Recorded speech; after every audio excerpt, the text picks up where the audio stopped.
Bienvenidos a Economía al Día. La Organización para la Alimentación y la Agricultura de la ONU, FAO, por sus siglas en inglés, acaba de revelar que los índices de los precios globales de los alimentos tocaron un récord en enero, más que cuando se presentó la crisis alimentaria a mediados de 2008. Los invito a analizar la presión que podría haber en Colombia, pero además otros temas de la economía nacional, en las que mi invitado de hoy tiene posiciones muy claras. Estamos con Aurelio Suárez, consultor y analista, autor de varios libros, entre ellos Confianza Inversionista y Colombia, una nueva pieza en el mercado lácteo. Doctor Suárez, muchas gracias por aceptar la invitación y bienvenido. Muy buenas, Gina, mil gracias a usted por su invitación. Muchas gracias. Arranquemos entonces mirando este tema de la inflación de los alimentos, un fenómeno a nivel mundial. Bueno, la verdad es que en el mundo siempre sobrarán alimentos. Hoy estamos hablando de que a pesar que en el mundo haya 1.100 millones de personas que sufren de hambre, como dice la misma FAO, en el mundo hay unos inventarios importantes de alimentos. Lo que sucede es que cuando esos inventarios, por algún fenómeno, sobre todo en los principales países proveedores, disminuye la oferta disponible, entonces hay una repercusión en las bolsas de valores. Recordemos que hoy los alimentos en el mundo son un papel bursátil, son un valor bursátil, entonces se transan como productos básicos, como commodities, y sus precios tienden, por supuesto, a encarecerse. Pero digamos una cosa, estamos hablando de índices de cerca de 220 puntos en el índice mundial de FAO para alimentos básicos. Sí, estamos hablando de productos muy específicos, como son los cereales y como son las oleaginosas. Y por supuesto de los productos que se derivan de la transformación de esos productos básicos, que son la carne, la leche, etcétera, porque como usted sabe muy bien, estos cereales y estas oleaginosas son la proteína vegetal que mayor incide en la transformación en proteína animal, sobre todo en aquellos países donde esta producción de géneros animales es básicamente estabilizada o a través de alimentos balanceados. Ahora, ¿qué presión vamos a ver aterrizando el tema en Colombia, presiones al alza de los alimentos por ese fenómeno mundial? Sí, en Colombia hay una repercusión. Déjeme agregarle a lo anterior que además el alza en el precio del petróleo también es un componente adicional en este encarecimiento de los alimentos básicos. Colombia tiene un problema muy grave, Gina, y es que desde comienzos de la década de los 90, hace 20 años, el país ha venido perdiendo autosuficiencia alimentaria precisamente en estos productos básicos. Colombia importa el 95% del trigo, trae del extranjero el 100% de la cebada, 3/4 partes del maíz que consume.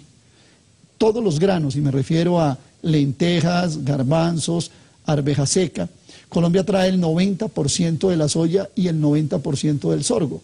Luego el país es un país que sufre muchísimo cuando estas escaladas alcistas de tipo bursátil y por disminución de inventarios, como ya señalé, afectan los precios internacionales. Claro. Yo diría, en un contexto general, que esta alza en los alimentos a escala internacional afecta a países importadores netos de ellos, como es Colombia, incluso más que el fenómeno invernal. Mucho más que el fenómeno invernal.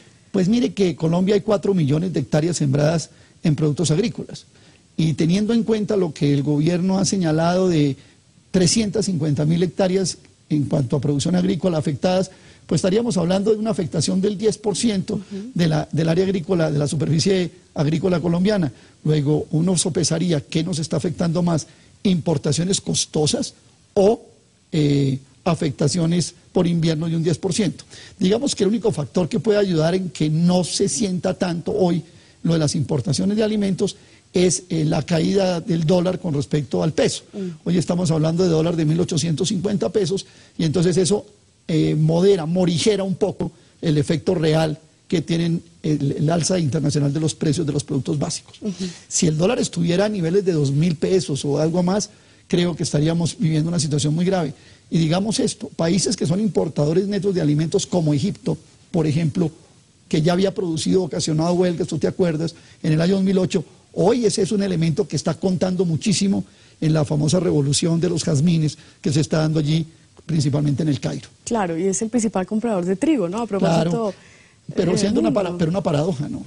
Es el principal comprador de trigo, pero tengamos en cuenta que en los estudios de los orígenes de las especies, el trigo es originario de 2 regiones del mundo.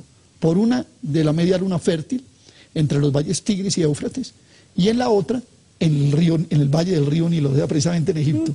Fíjese usted cómo el comercio mundial y tantas cosas que han pasado, aquel proveedor de trigo de la época antigua prácticamente los romanos y todos estos reinos antiguos luchaban por un predominio sobre Egipto, precisamente por su producción de alimentos. Usted recuerda muy bien que Moisés, cuando se fue a recorrer, a salir del Nilo, se llevó la mitad de la cosecha de trigo que le dio el faraón. Todos estos muestra que era un país originario, una región, un territorio donde el trigo fue originario y hoy está escaseando. Y hoy está importándolo. Bueno, en Colombia, básicamente, ¿por qué es un país que está importando tantos alimentos, como nos decía hace un momento? Y básicamente esos cereales, además esos niveles tan altos, ¿no? 90 y pico %. Eso es el resultado de la apertura económica. Es el resultado del libre comercio. Incluso en el caso del trigo colombiano, en Colombia se empezó a importar trigo después de que los Estados Unidos expidió la famosa Ley 480 del año 1954. Esa ley daba créditos subsidiados a aquellos países que compraran cereales y alimentos básicos importados. Y Colombia se inscribió en el Club de Compradores de Trigo desde 1954. Y a partir de entonces nuestra capacidad de producción nacional se fue menguando, se fue disminuyendo y digamos que Colombia importaba 1.700.000 toneladas de alimentos y productos del ámbito agropecuario en 1989. El año pasado Colombia importó 10 millones de toneladas de productos alimentarios y de productos del ámbito agropecuario. Pero no, eso no se debe específicamente a los tratados de libre comercio, sino a políticas internas, digamos, del país que no impulsa ese mercado o esa industria doméstica. Lo que pasa es que el mercado mundial de alimentos no es un mercado de competencia leal, es un mercado de competencia desigual, por una cosa muy sencilla, porque los grandes productores y sobre todo los grandes países del norte del mundo fomentan y sostienen su agricultura y su comercio con los subsidios agrícolas. Estamos hablando de que Europa y los Estados Unidos entregan a sus productores más de $1.000 millones diarios en subsidios. Entonces, un país como Estados Unidos, que es excedentario, tiene que exportar la mitad de su trigo, la mitad de su arroz, el 85% del algodón, la tercera parte de su maíz, una buena parte incluso de su producción de papa.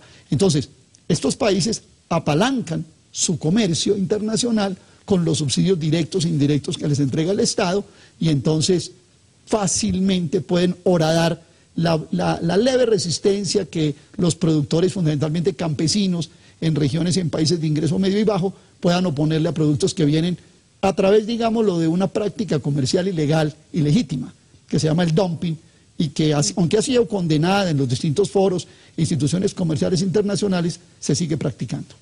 Permítame hacerle la siguiente pregunta, doctor Aurelio, porque uno siempre escucha en la región, en América Latina, un país líder, Chile, y básicamente uno siempre tiene la referencia de ese país chileno, y es un país que se ha abierto a esos tratados de libre comercio, esa apertura comercial, y es un país que está avanzando.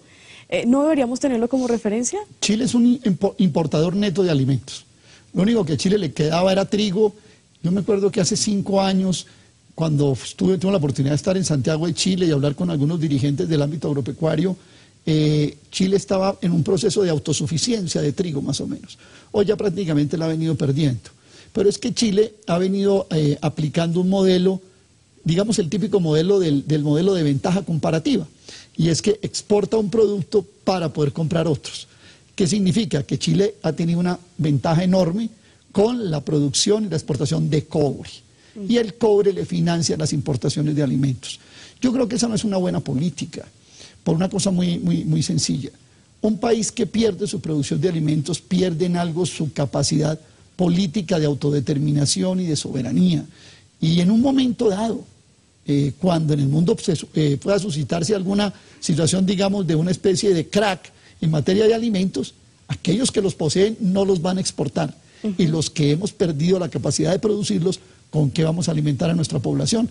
Ese será una amenaza que está latente, digamos, en el mundo de hoy, y que creo que los países no deberían correr el riesgo de afrontarla, sino que deberían asegurarse esa reserva básica para alimentar su población.